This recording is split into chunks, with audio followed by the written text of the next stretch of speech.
Hey, what's going on, guys? So this is day 11 of the vocabulary challenge, and today I just want to quickly show you a cool 251 line from Kenny Garrett from his song November 15, which is from his songbook album, and it's actually kind of surprising to me when I think about it. I don't even think I've done any 251 lines for this whole challenge yet, so I guess this will be the first.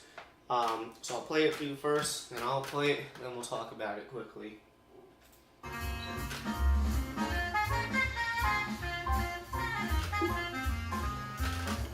Lines right now.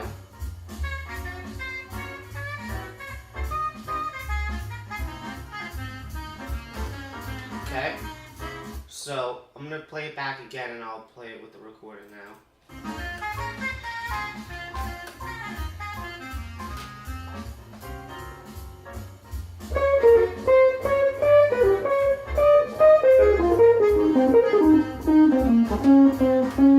Okay, and he does that with a real nice feel too. Okay, and this whole song, November 15th, it's actually a really fun song to play over if you ever figure out the changes to it. It's not too difficult to figure out if you use your ear a little bit, but I really enjoy playing this tune just in general. And also for that 251, so it's a 251 in the key of D flat major, so E flat minor to A flat 7, but when he gets to the 1, he kind of delays it. I think what's written into the music is it has a tonic diminished chord, so instead of going to D flat major 7 first he plays like a D flat, like diminished, and then goes to the major. That's what's happening in the recording.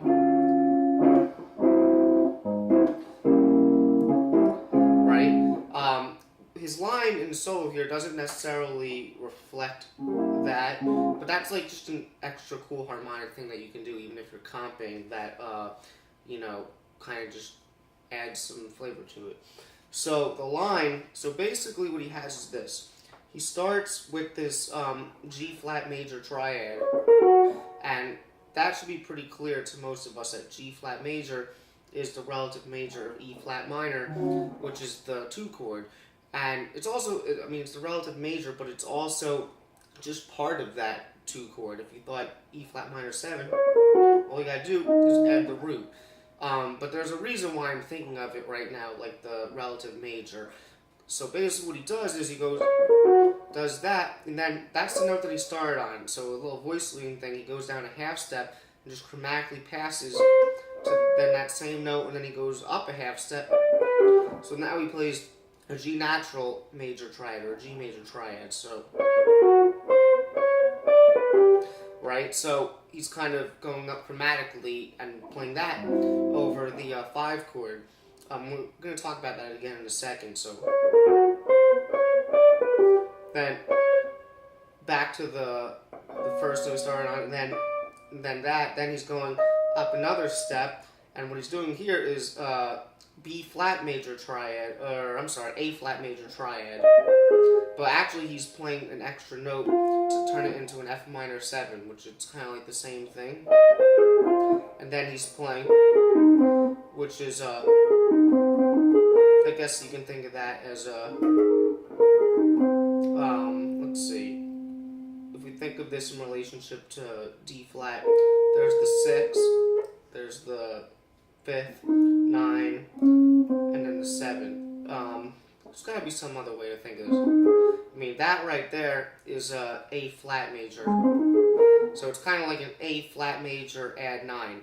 But it's just diatonic to the D flat major, and it kind of makes logical sense coming from the other arpeggio before it. Right? So it's kind of playing the the 5 over the 1, like a 5 add 9. But again, it's just diatonic. And then he does that again with like a triplet rhythm. And then just kind of answering it with that, which again, this is all diatonic to D flat. And then he's off into the next part of the song, continuing the line. But that by itself stands alone as like a 2-5-1 line.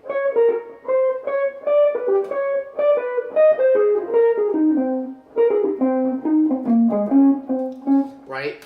But the last part, the resolution and everything, that really kind of relates to what comes before it. But everything else after, it's great stuff.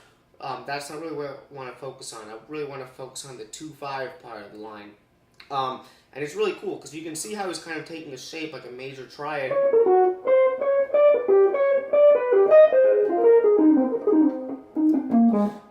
And he's just kind of moving it chromatically. But, you know, if you want to take even a harmonic concept from this so you can make your own lines, it's interesting because he's starting, if you think about it, like on the relative major, which in a way, again, is kind of like the 2 minor chord anyway, and he's moving it up half steps. And then when he gets here, like I said, it's kind of like an A flat major triad, which is related to D flat major 7, the 1. It's like the 5 in relationship to the 1. But it's really cool to think in terms of simple terms. Like you have just 2 triads, G flat major triad and then an A flat major triad, and then you have the one in the middle, which is the chromatic one, which kind of like passes to it. So you can kind of use that to think harmonically when you're kind of making these lines. Because here's the thing, a lot of times when people are doing like chromatic stuff with 2-5s, they kind of think in terms of that tritone substitution. Like if you have an E flat minor 7, you might even go down a half step and play E D minor 7 and then D flat major 7. That's like a common thing to have like a chromaticism in a 2-5 implying tritone substitution, but you're kind of moving down. But here, because you started on the relative major, he's kind of chromatically going up, so it gives a little bit of a different effect. And the other thing that's really cool about this is if we look at that G natural major triad, that's going to be over the 5 chord. And when you analyze those notes over the 5 chord, well, the root G would be like a major 7 in relationship to A flat, which doesn't make normal sense because a dominant chord usually has a flat 7, not a major 7. And then we have the B, which is like the sharp 9, so you got an altered tone. And then you got the D, which is like the flat 5, so it's got 2 altered tones. But this is a really good example because, I mean, I haven't really talked about this. I have my own little sort of theories on tension, release, and outside playing that I've thought about for years. Maybe I can make a video on it sometime. But, you know, everything is about context. And when it comes to something like a dominant chord, you can easily justify every note or interval over the root of a dominant chord with the exception of the major 7. But that doesn't mean that you can't use it. It's all about context. And this is actually a really good example of that because I think the reason why the major 7 in relationship to the A flat or that G natural, why it works so good over this is because it's used in context with like another triad. It's like its own triad on its own. And triads are just very strong melodically, so I feel like that's kind of how you can justify it because it belongs to a whole other triad that you're implying, and also because of what's happening voicing-wise and harmonically, you have a chromatic motion, so it's a nice little device that you can use.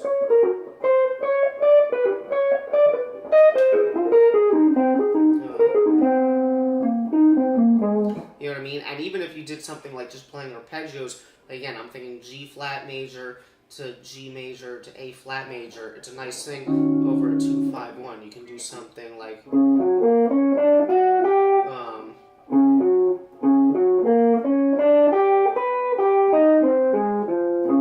know, when you get a smooth contour going through the lines so that you basically, like when the arpeggio or the triad changes, you're not like interrupting the contour to go to like a familiar note.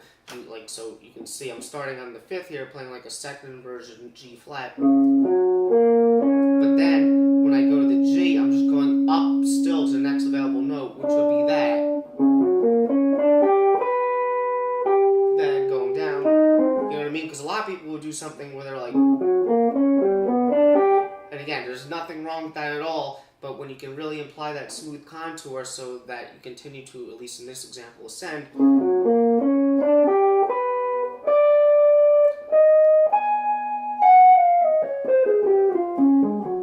know what I mean? I'm kind of going off there in the end, but I think you get the idea. So I'm pulling from his line a harmonic concept, and then I'm making my own line out of it. But again, the actual line itself, it's a great 2-5-1 line. It sounds real good.